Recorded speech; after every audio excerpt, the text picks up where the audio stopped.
ਇਹ ਜ਼ਰਾ ਵੀਡੀਓ ਵੇਖੋ। ਜਿੰਨਾ ਤੱਕ ਵੀਡੀਓ ਵੇਖੋਗੇ ਨਾ ਤੁਹਾਨੂੰ ਮਜ਼ਾ ਨਹੀਂ ਆਏਗਾ। ਵੀਡੀਓ ਵੇਖ ਕੇ ਤੇ ਮੈਨੂੰ ਦੱਸਿਓ ਕੈਸੀ ਲੱਗੀ। ਡਾਕਟਰ ਸਾਹਿਬ ਅਸੀਂ ਕਣਕ ਵੰਡਦੇ ਪਏ ਸੀ, ਯਕਦਮ ਹੀ ਤਾਏ ਨੂੰ ਪਤਾ ਨਹੀਂ ਕੀ ਮਸਲਾ ਬਣਿਆ। ਅਸੀਂ ਦੋਵੇਂ ਭਰਾ ਉੱਥੇ ਚੁੱਕ ਕੇ ਲਿਆਏ ਆ। ਵੇਖੋ ਤਾਂ ਸਹੀ ਕੀ ਮਸਲਾ ਬਣਿਆ ਤਾਏ ਨੂੰ।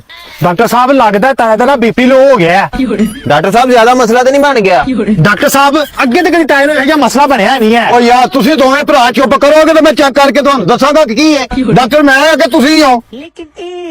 ਓ ਜਾ ਮੁੰਡਿਆ ਪਾਣੀ ਲੈ ਕੇ ਆ।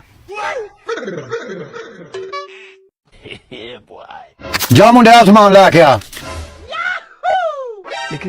ਡਾਕਟਰ ਸਾਹਿਬ ਮੇਰੇ ਭਤੀਜਿਆਂ ਨੂੰ ਨਹੀਂ ਪਤਾ ਲੱਗਣਾ ਚਾਹੀਦਾ। ਹਲੋ ਫੜੋ 1000 ਰੁਪਇਆ ਤੇ ਉਹਨਾਂ ਨੂੰ ਕਿਹਾ ਜੇ ਕਿ ਇਹਨੂੰ 10-15 ਦਿਨ ਆਰਾਮ ਦੀ ਜ਼ਰੂਰਤ ਹੈ। ਅੱਛਾ ਤਾਇਆ ਸਾਡੇ ਨਾਲ ਚਲਾਕੀਆਂ, ਤੇਰਾ ਮੈਂ ਹੱਲ ਕਰ ਲੈਣਾ। ਚੁੱਪ ਕਰੀ ਹੁਣ, ਤੇਰਾ ਭਤੀਜਾ ਹੋਣ ਡਿਆ, ਕੋਈ ਗੱਲ ਨਾ ਕਰੀ। ਹਲੋ ਡਾਕਟਰ ਸਾਹਿਬ ਪਾਣੀ।